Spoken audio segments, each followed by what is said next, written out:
आपको बराह रास्त लिए चलेंगे। सदर जनरल असेंबली वॉल्कन बोस के इस वक्त तकरीब से खिताब कर रहे हैं। Excellencies, distinguished ladies and gentlemen, it's a true privilege to speak to you here today in Islamabad. I'm most grateful to meet members of the diplomatic community, the civil and military personnel who are leading a life of service. Preparing for today, I began to reflect upon the milestones of my presidency thus far. Throughout the 75th session of the General Assembly, in the most challenging times in modern history, the membership has recommitted to multilateralism time and time again. Yet no one would have thought at this time last year, as I sought election as President of the General Assembly, the United Nations headquarters had closed their doors because of the COVID-19 pandemic. Little did any of us realize the impact the pandemic would have on how we go about our work and our daily lives. This was the first domino to fall. It catalyzed a series of political, economic, and social challenges which required a multilateral response. People were suffering. Those who were in the most precarious situations prior to the pandemic were pushed closer to the brink, at risk of being left behind permanently. My challenge was to reinstate the international community. As member states came to terms with the health crisis and related crises within their own borders, it was up to me as President of the General Assembly to rally the membership to commit to collective solutions for the people we serve. In this past year has taught us one thing. It is that nothing is certain. We need to evolve in peace and in pace with the rapidly developing world we are operating within. Make no mistake, I repeat again that multilateralism is the only path forward. The people of the world made this quite clear when surveyed last year. They want a United Nations that is fit for purpose, able to meet the challenge of the day, and the United Nations we need for the future we want. However, we have a long way to go before we meet the targets of the 2030 Agenda for Sustainable Development, uphold universal human rights, or achieve peace worldwide. COVID-19 has resulted in a loss of lives and livelihoods. The impact of the pandemic has hit the most vulnerable the hardest. As we face the deepest global economic recession since the Great Depression, global extreme poverty numbers are expected to rise as 115 million people are on the verge of falling into extreme poverty. 235 million people will need humanitarian aid this year. Approximately 690 million people are at risk of malnutrition. This has knock-on effects. In 22 countries, violence and conflict are the root causes of hunger. Millions of people are on the move, displaced due to conflict, persecution, hunger, and climate change. Women and girls have experienced gender-based violence at an unprecedented rate. Children are at high risk for child labor, child marriage, and trafficking. Xenophobia, racism, and discrimination on ethnic and religious grounds are on the rise. Violence against members of religious groups and places of worship have been increasing. Excellencies, distinguished ladies and gentlemen, we need to take urgent action now to reverse these trends. The multilateral system has suffered a great trauma as a result of this pandemic. Business as usual will not put us on the road to recovery. Now is the time for defibrillator. We need to shock to the system. That is what we are doing, and the United Nations is working to meet the needs of the people we serve when they need us most. The General Assembly is calling on all member states to come forth with solutions to the most critical problems facing the people we serve. Just last week, I convened a meeting on the situation in Palestine, following a joint request from Chair of the Organization of Islamic Cooperation and the Chair of the Arab Group. I convened this meeting in large part to compensate for the silence and deadlock in the Security Council. The Security Council must shoulder its responsibilities and overcome yet again its paralysis on this longest-standing item of its agenda. Inaction on this issue undermines and indeed hinders the ability and credibility of the Council and the United Nations regarding other pressing peace and security issues. I hope that we will hear a unified voice from the Security Council on this important and urgent subject. As for the General Assembly, we assumed our responsibility under the Charter of the United Nations and met to address the grave violations of international humanitarian law and international human rights law. These violations caused the loss of lives for hundreds of innocent Palestinians, majority of which were children and women. The announcement of a ceasefire, as the UN General Assembly was still in meeting, was a significant development, and I claim that it was because the General Assembly brought this issue into its agenda that all the silent organs started talking about ceasefire, and they were reacting to the difficult situation. I issued an appeal for peace paper on the responsibility of the Chair of the General Assembly. And it also showed that when the General Assembly takes the lead and member states speak up together, we get results. I avail of this opportunity to commend His Excellency the Minister of Foreign Affairs of Pakistan for taking the time to participate in this meeting in person and for this strong stance in support of the inalienable rights of the Palestinian people. We have a duty to prevent any further erosion of international law. It's critical to support those who survived the attacks, since they remain dependent on a weak healthcare system with inadequate equipment and constant drug shortages. COVID-19 pandemic is a further setback to the already dire situation. Moving forward, the institutional record of the UN clearly prescribes how to translate words into action when it comes to the Palestinian issue.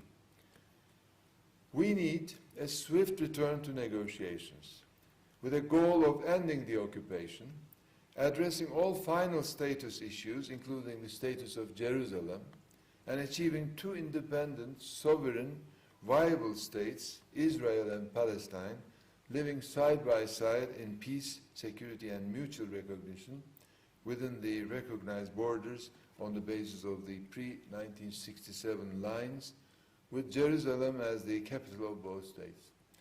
These words are actually the constitution of what will be the future of the Palestinian issue. We must never forget these sentences, words. It is the limit the world can accept in this tragedy. I assure you the General Assembly will not relent until there is peace in the Middle East. Excellencies, ladies and gentlemen, I am also aware of the situation in Jammu and Kashmir. I am aware how an ordinary Pakistani must feel about Jammu and Kashmir when they feel so strongly about Palestine. Jammu and Kashmir is just miles away from here. There is a little doubt in my mind that peace, stability, and prosperity in the South Asian region hinges on normalization of relations between Pakistan and India. This, in turn, is subject to the two countries finding a resolution of the Jammu-Kashmir dispute. Throughout my term, and consistent with the UN policy, and applicable UN Security Council resolutions, I have encouraged all parties to refrain from changing the status of the disputed territory. This dispute is as old as Palestine. As President of the General Assembly, I call upon India and Pakistan to pursue the path to peaceful resolution of the dispute. Excellencies, distinguished ladies and gentlemen, similarly, it is critical to bring peace to Afghanistan. Pakistan is a host to millions of Afghans. With General, we were speaking how difficult it was in the beginning, but how, I think, bravely and humanely the issue was treated for so many decades.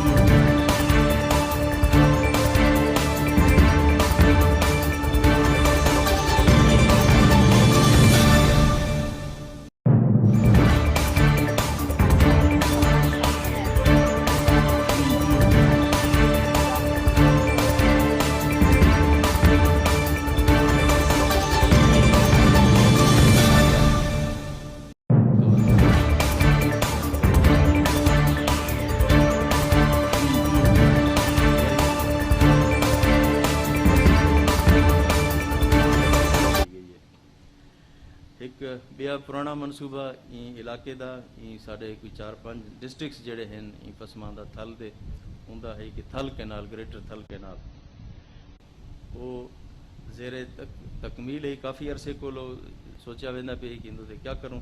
13 साल तक इंदो ते काम नहीं किया गया और इंदी लैंड एक्विजिशन की गई और रिसेंटली मनसूबे को दोबारा PTI की हुकूमत ने टेकअप किए। काबीना च असां को घिन आया और इंदी land acquisition. President, I welcome you to Pakistan, your second home. You've been here before. Your last trip was a resounding success, and this trip will be remembered for a long time. Because today, you've come to Pakistan after having chaired a special session of the General Assembly. Unusual times, lingering COVID-19 pandemic in New York, bombardment in Gaza, innocent people being killed and maimed, the Security Council failing to reach a consensus in 4 consecutive meetings, and the international community, the OIC, the Arab group, and the non-aligned movement collectively looking towards you to play a role, a leadership role, to protect innocent civilians and to save and uphold the credibility of the UN system. Mr. President, you did that. We are proud of you. And I'm not saying this as the Foreign Minister of Pakistan. I speak on behalf of OIC and the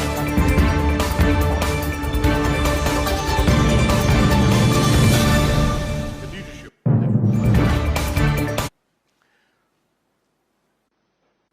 When the President decided to convene this, we'll start at 10 and we'll close at 1.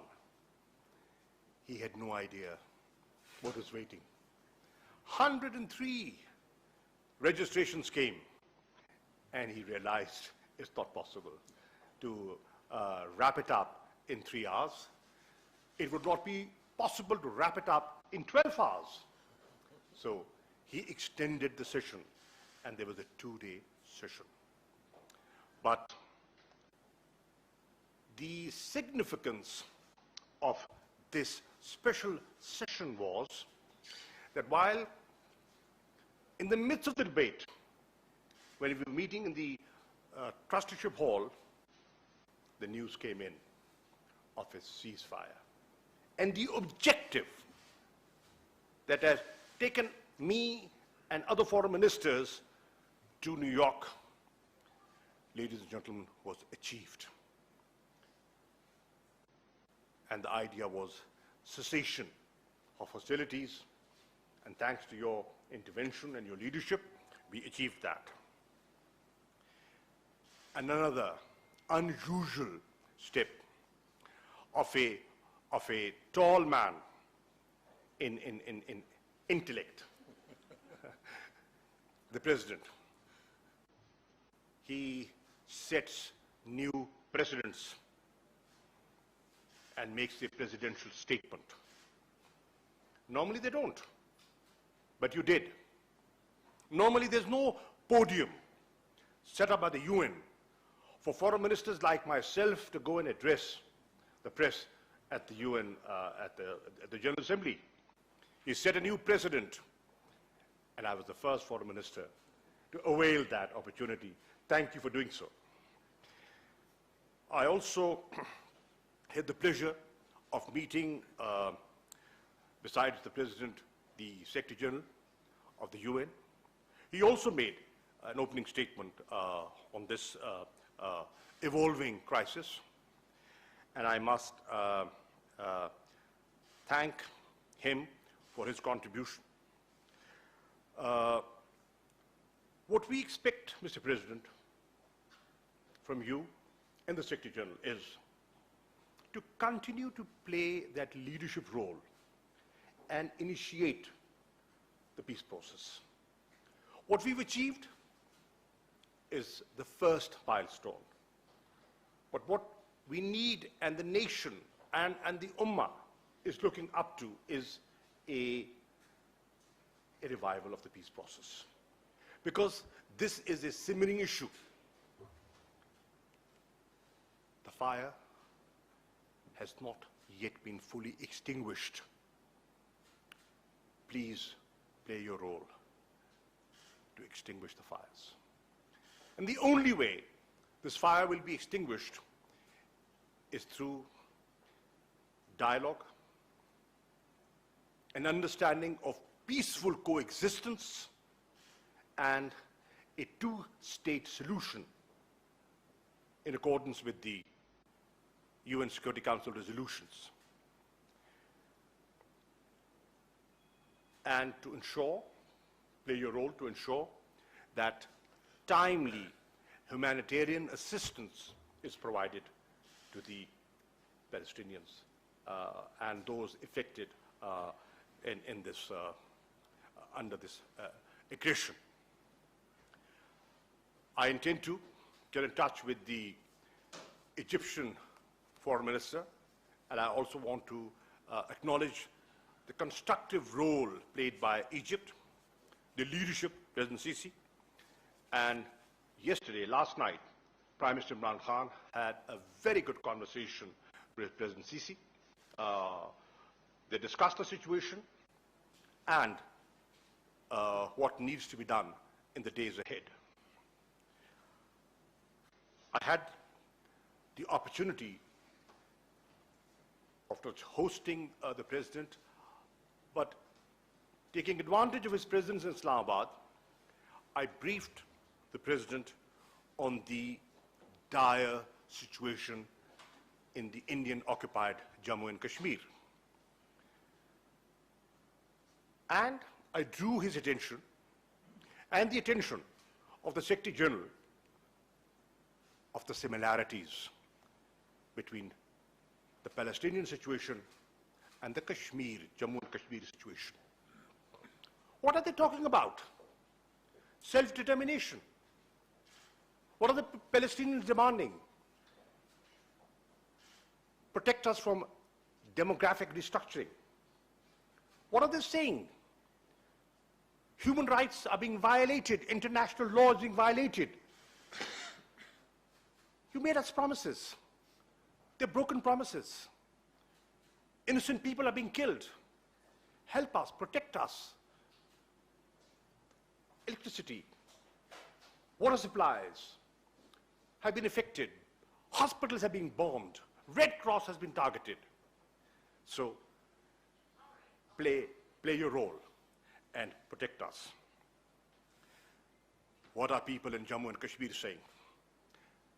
Palestinians are saying, Security Council, we are on the agenda. We are an agenda item for over 7 decades. The President, what are the Kashmiris saying? We are on the agenda of the Security Council for over 7 decades. Pay attention. These are international obligations. UN must play that role of responsibility that is due.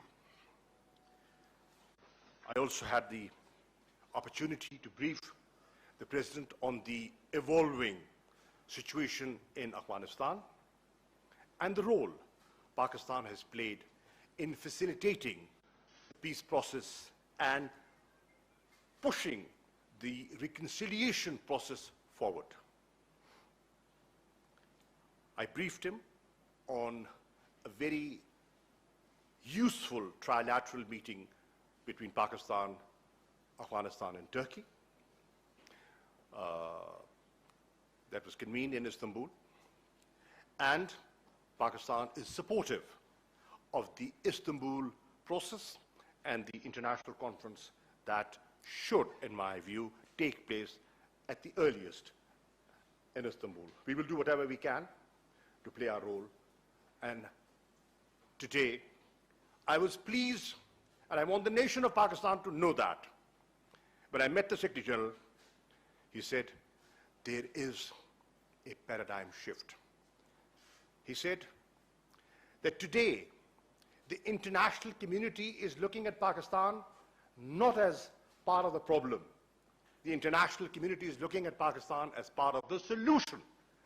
And that is the dramatic shift that has taken place in the last, I would say, couple of years. And I must give credit to the leadership of Prime Minister Imran Khan for that.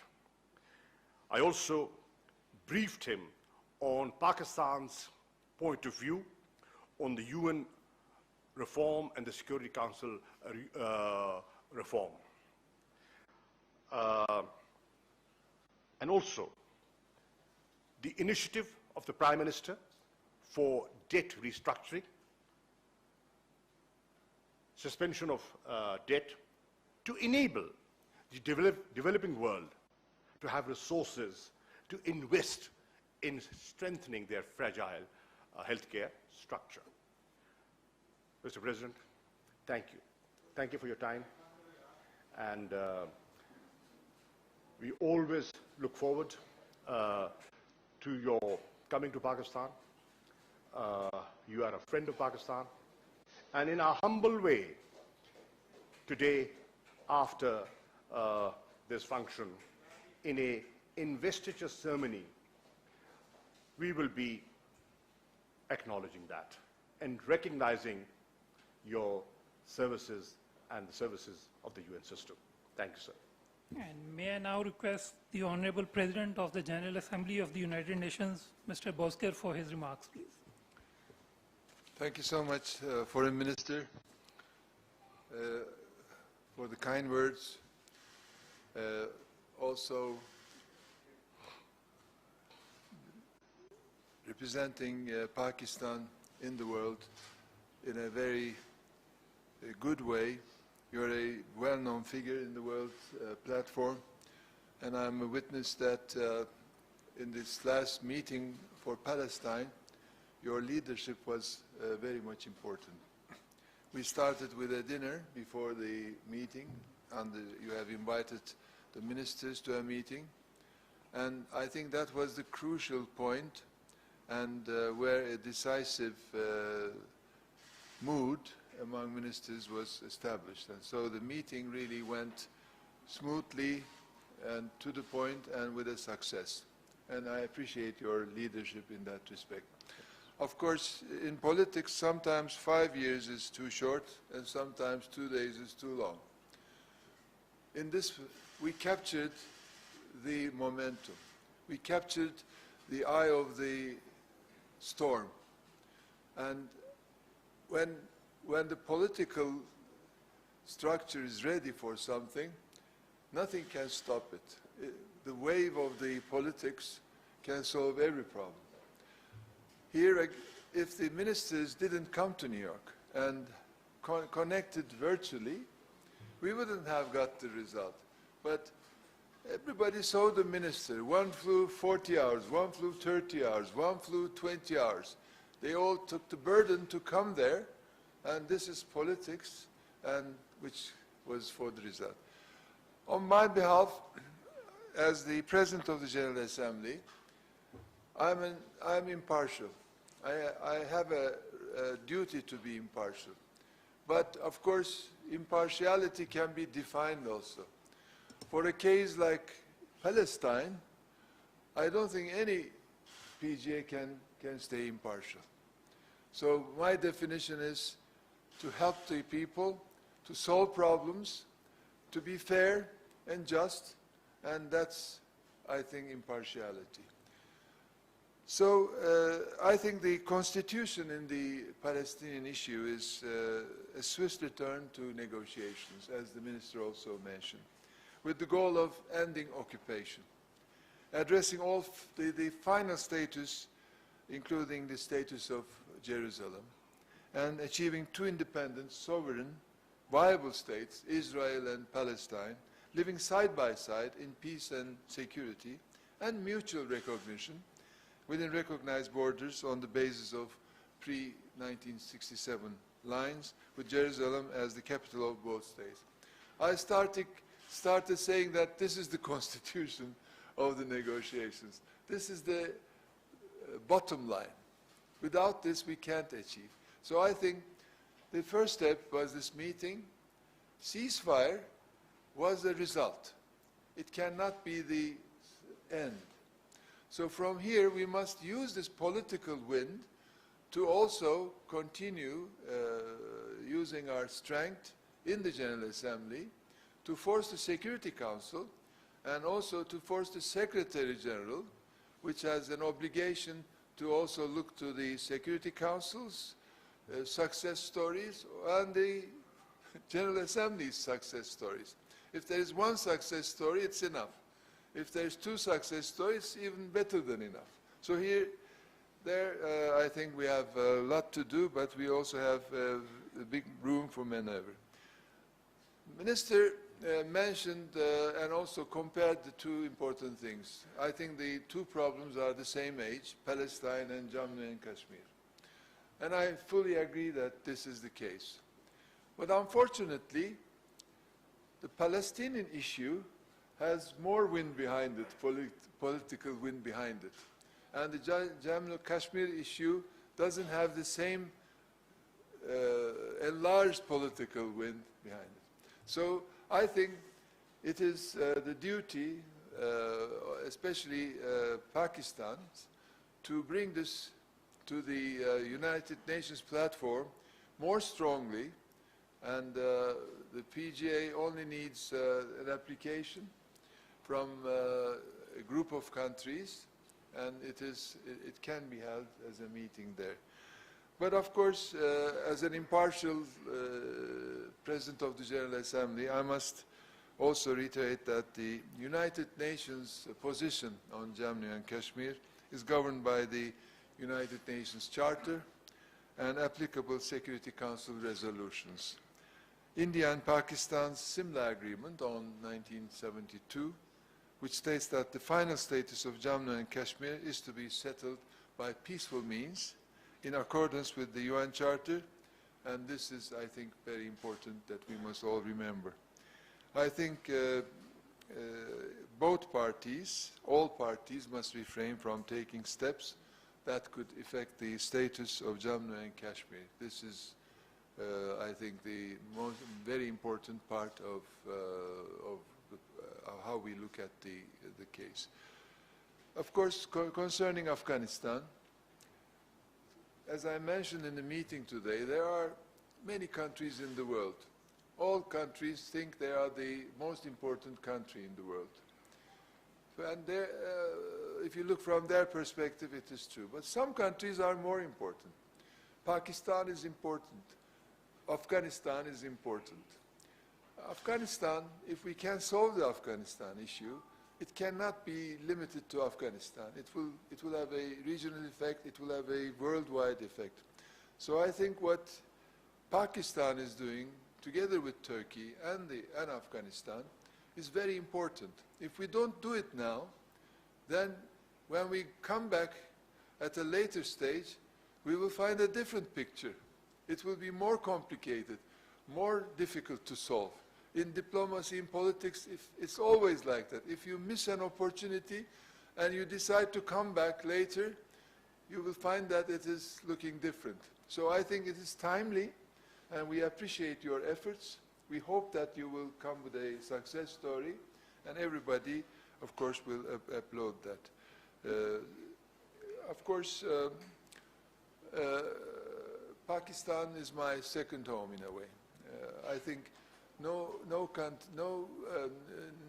everybody in the world can understand why Pakistan loves Turkey and Turkey loves Pakistan.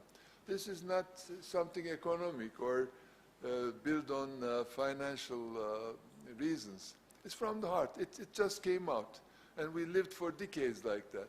So as a president from Turkey, I have an obligation, I thought I had an obligation, to come before taking office, and also while I'm the president, to visit this beautiful country.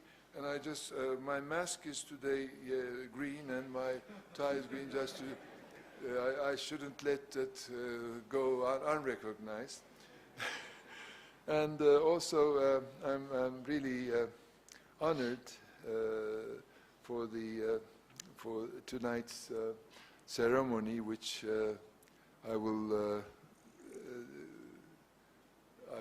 accept it on behalf of the United Nations, and it is showing that United Nations and Pakistan are working together.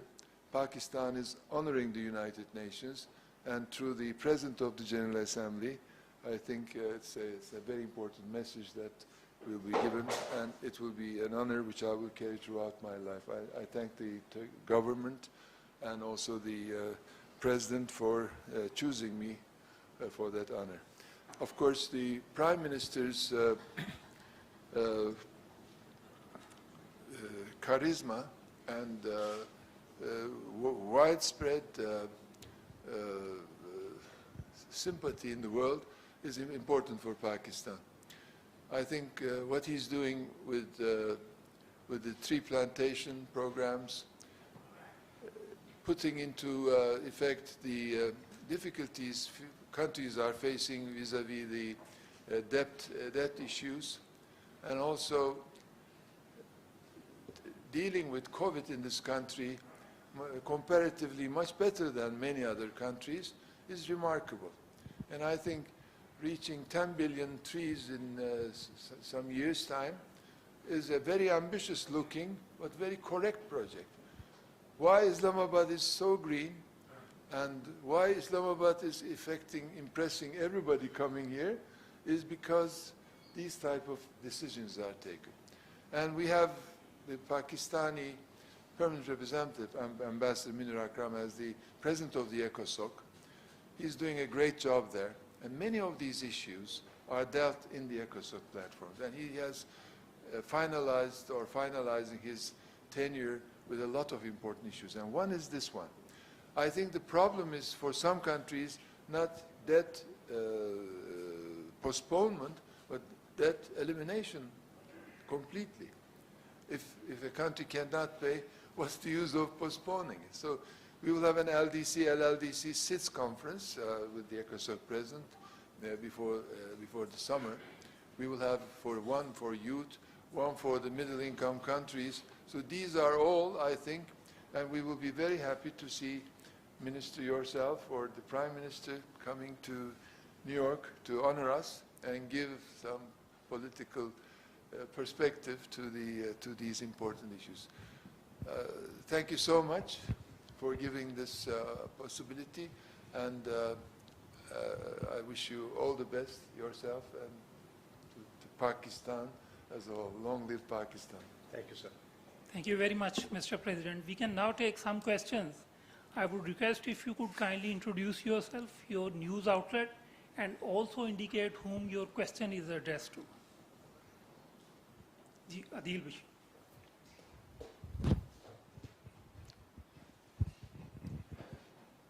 My name is Adil Bashir and representing Rose News Network. I have a question from Mr. President UNGA, High Excellency Volkan Bozkır. How does UN see the Kashmir dispute in line with relevant UN resolutions? Sorry? How does UN see the Kashmir dispute in line with relevant UN resolutions? Well, I think I explained the UN position in that respect. And I think what I have said is very clear. As an impartial President of the General Assembly, wait until I come back after the 15th of September. Zargun. Thank you, sir. My question is addressed to both of the dignitaries. First to the Foreign Minister. Sir, no doubt Israel has committed brazen human rights violation, and Mr. Netanyahu stands an established war criminal. Does Pakistan as well as Turkey intend to approach the International Court of Justice? Thank you. To begin with, let me draw your attention to a very important meeting taking place in Geneva right now, the Human Rights Council. Pakistan and Pakistan's ambassador to Geneva, Ambassador Khalil Hashmi, through the OIC, moved a resolution, and a special session is being convened, which will discuss human rights violations, violation of international law, and war crimes, and genocide, ethnic cleansing. All this would be under discussion and under debate. I am confident that Western democracies that believe in human rights will stand up and be counted. And don't just tell us what human rights are. They should actually take concrete steps today.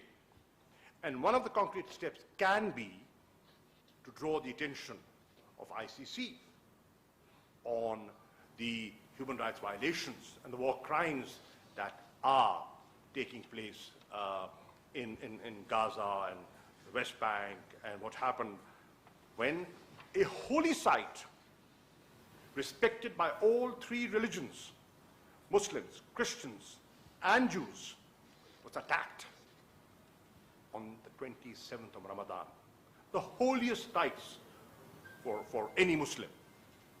I'm sure they are cognizant of these developments, and they will take action. I'm also told that there is some proceeding already initiated in the ICC. I do not have the details, but there is something going on over there. Let's see what the Human Rights Council concludes today, and we can take it from there. Minister was reading my talking points, so I don't have anything to add to that. I fully agree with what he said. Thank you so much, Excellency. Anas Malik from Capital TV. My question is addressed to the visiting dignitary. Sir, we've got two persistent issues at the General Assembly. Yes, sir, here. Excellency.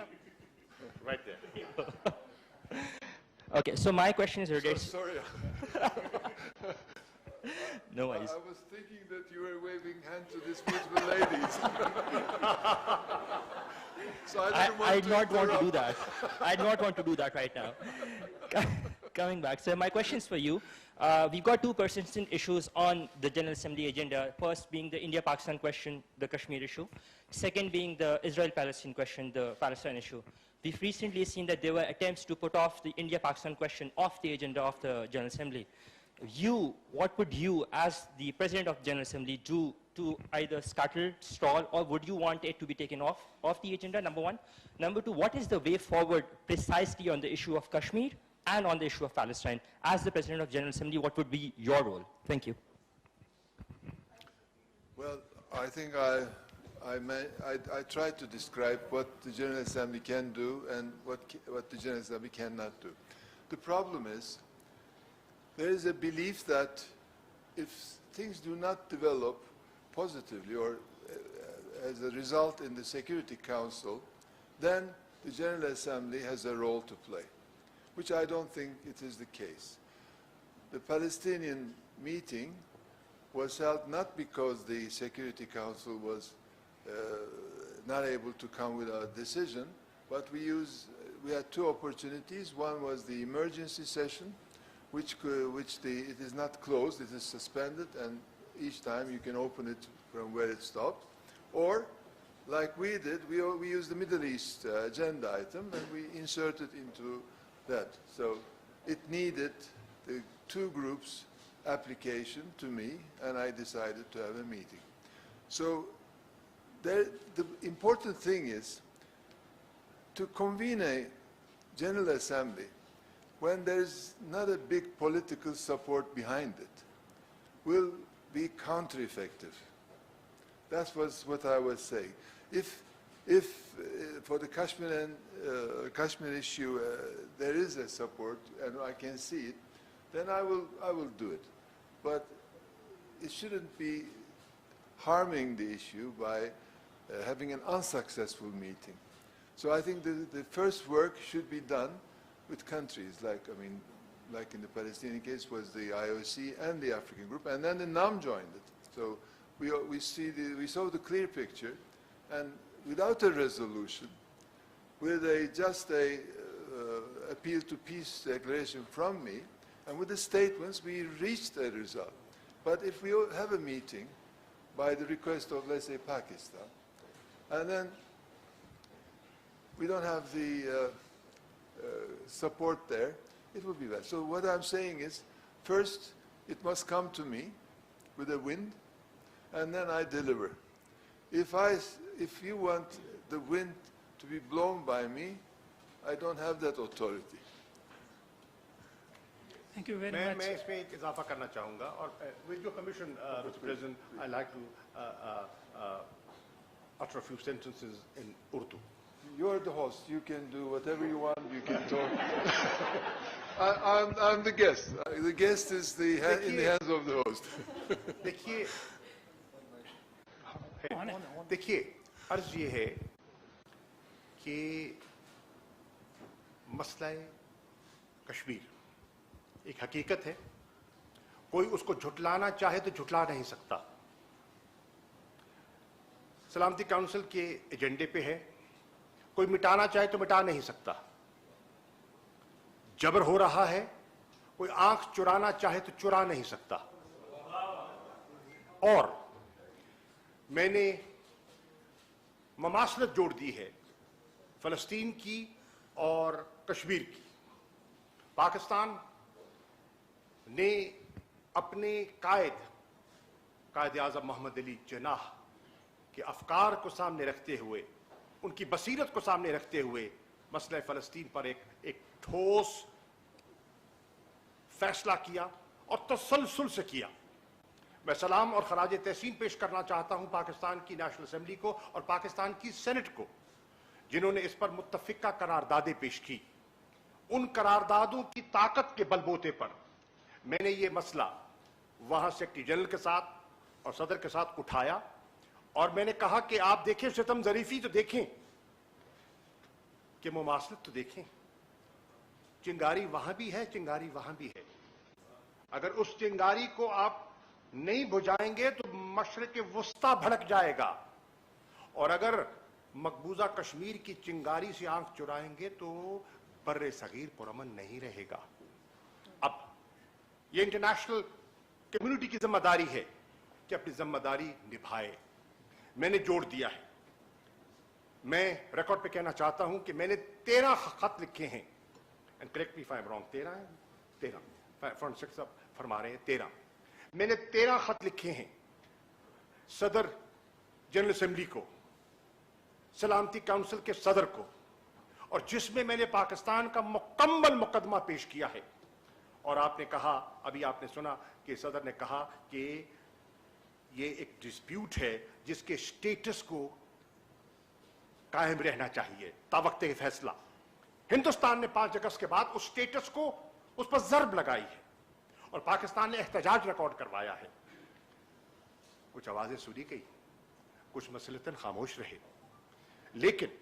लेकिन मत भूलिए कि 3 नशिस्तें security council को बादरे ना खास्ता इस पर करनी पड़ी, और चाहे any other item on the agenda की बुनियाद पर ही सही, वो नफी हो गई जो हिंदुस्तान प्रचार करता था कि यह हमारा अंदरूनी मामला है।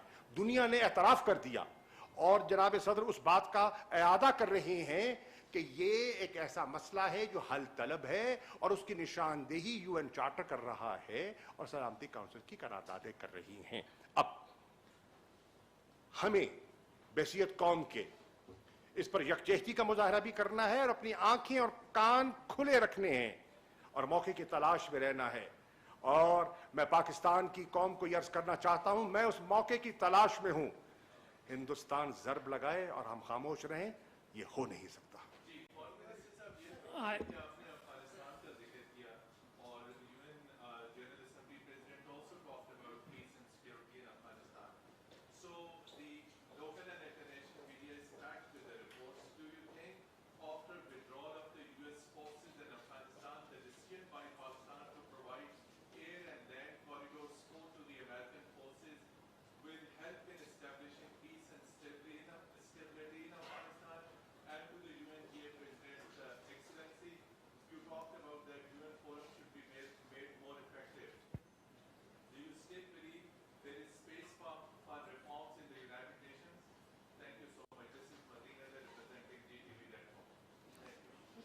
I will come back to answer the last question because it will take more time. But in principle, you're talking about the Security Council reform.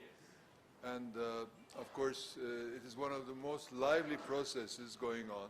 There are a group of countries who has different opinions: fast track, slow track, no engine, car, moving, not moving. So, but the whole process is lively, and I think it gives the opportunity to countries to express their views in these platforms, and they register it so that in later stages, no harm will come to their vision. So what we are doing is, this year we also had IGN talks. I appointed 2 co-chairs. They came out with a paper, and we will in June decide to move it to the next session. But in principle, the blame is on the Security Council, and I think this is wrong.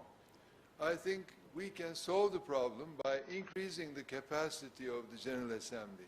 If we can bring the General Assembly into the picture with 193 countries as members, with the same spirit of the Palestinian meeting, then there will be a balance between the 3 organs: General Assembly, Security Council, and the Secretary General. Secretary General is an appointed person, and it has to obey, it has to fulfill the decisions of the General Assembly and the Security Council. So actually this is a reform. But this mentality, just saying that, okay, I don't have a duty because Security Council must solve it, and they cannot, so thank you very much, I'm happy with my... This doesn't work like that.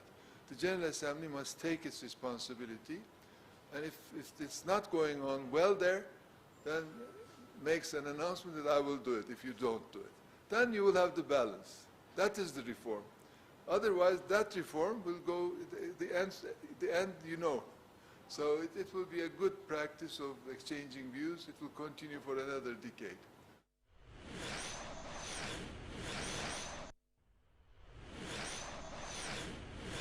के लिए भी rangers काम करने के लिए तैयार है जहां सिंध हुकूमत चाहे, और हर किस्म का असला समेत ड्रोन्स के भी पुलिस को देने के लिए तैयार है, ताकि ये डाकू राज का जो एक जिससे सोशल मीडिया में बहुत बड़ा तूफान उठा है उसका खात्मा किया जाए اور گورنر سندھ صاحب سے بھی میری ملاقات ہوئی, پھر ایم پی ایس سندھ سے بھی میری ملاقات ہوئی, ان کے بھی کافی سارے, اور خاص طور پر گورنر صاحب نے یہ گورنر صاحب نے دیا ہے, میں صوبائی سیاست نہیں کرتا, کہ رحمت آبڑو کا انہوں نے کہا کہ آپ سندھ کی حکومت سے درخواست کریں, جو سینیٹر سیف ابڑو کے بھائی ہیں, ان کا کیس جو ہے وہ جے آئی ٹی میں دیا جائے سندھ کی گورنمنٹ سے, اور سارے ایم پی ایس کی درخواست تھی کہ میں گورنر کے بہاف پہ یہ بات کروں. فورتھلی, اتنے معاملات میں ہم نے یہ فیصلہ کیا ہے کہ میں گاہے بگاہے کم از کم مہینے میں ایک مرتبہ, چیف منسٹر صاحب نے یہ کہا کہ میں ابھی وہ جو صورت حال ہے اس سے وہ نمٹ لیں شکارپور, اس صورت حال سے وہ خود نمٹنا چاہتے ہیں, لیکن ہماری رینجرز بھی بالکل الرٹ ہے, جب ان کو ضرورت پڑے we are for their sports. امن جو ہے وہ صوبے اور مرکز کا مشترکہ مسئلہ ہے, کیونکہ یہاں انسانی جانوں کا مسئلہ ہے, اور انسانی جانوں میں کوئی صوبے یا قانون کی مرکز کی بات نہیں ہوتی, اور صوبہ سندھ اور انٹیریئر منسٹری مل کر ان سے نمٹیں گے. نادرا والوں کو بلا کے میں نے وارن کر دیا کہ صرف نوکریوں سے نہیں جائیں گے, قانون کے تحت وہ لوگ جنہوں نے لوگوں کو کراچی میں خاص طور پر تنگ کیا ہے اور کروڑوں روپیہ لوگوں کا لوٹا ہے جعلی اور غلط شناختی کارڈ بنا کے, اور اس میں ایسے لوگوں کے بھی کارڈز تھے جو کہ ٹیررسٹ بعد میں دہشت گردی کے واقعات میں مارے گئے اور دہشت گردی میں ملوث تھے. انشاءاللہ اسی مہینے, اگلے مہینے کے 8-10 دن تک جھاڑو پھیر دیں گے, صاف کر دیں گے نادرا میں, کراچی میں جو کرپٹ آفیسرز ہیں, اور کچھ لوگوں کو وہاں پہ گرفتار بھی کیا گیا. اور آخری سوال جو میں سندھ کے مسئلے سے میں انشاءاللہ تعالی کل نہیں تو پرسوں تک پرائم منسٹر صاحب کو رپورٹ دے دوں گا. نہ کوئی ہماری آپریشنل سوچ ہے, تمام میڈیا میں جو باتیں چل رہی ہیں یہ غیر ذمہ دارانہ ہے, نہ کوئی گورنر راج کی بات ہے, نہ پرائم منسٹر عمران خان صاحب مرکز کی طرف سے کوئی سندھ میں مداخلت کرنا چاہتے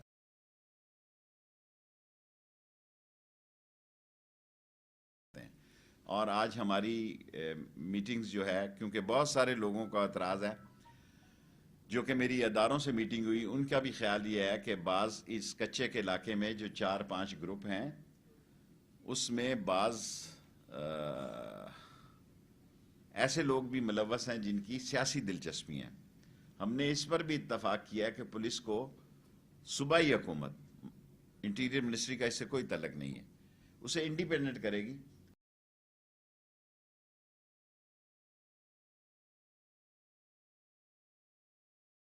اور بہتر پرفارمنس کے لوگوں کو, اور سیاست سے آزاد ہو کر اور کسی قسم کی سیاسی گروپ بندی سے آزاد ہو کے صلاحیتوں کی بنیاد پر آفیسرز کو لگایا جائے گا.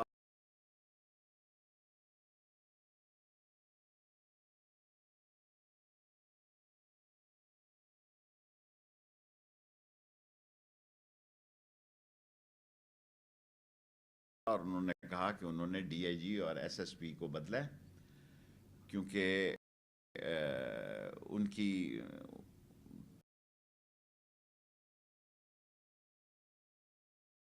پلاننگ جو ہے یا ویل پلان آپریشن نہیں تھا, اور اگر ضرورت محسوس کی تو میں نیکسٹ ٹائم, اس وقت تک آپریشن مجھے یقین ہے مکمل ہو چکا ہوگا کچے کا, میں خود بھی وزٹ کروں گا کچے کے علاقے میں.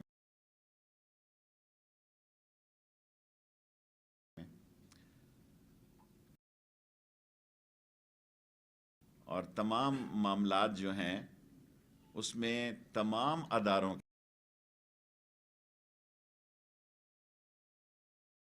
کے تمام ادارے ایک لائنر لینتھ پہ ہیں کہ اس ڈاکو راج سے جو ہے, جو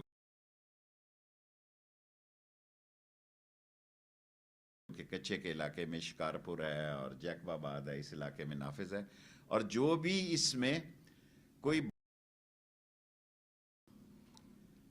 اور جس قسم کا اسلحہ سندھ پولیس کو ضرورت ہوگا وہ ہم دینے کے لیے تیار ہیں. جو وہ ڈیمانڈ کریں گے وہ اسلام دے دیں گے. Question please. اچھا, ماضی میں بھی یہ اسی طرح کا ایک ڈاکوؤں کے خلاف آپریشن ہوا تھا, پھر وہ سیاسی آپریشن بن گیا تھا سندھ کے اندر خاص طور پہ. یہ آپریشن بھی میں نے آپ کو آتے ہوئے کل ایئرپورٹ پہ عرض کی تھی کہ انٹیریئر منسٹری کا یا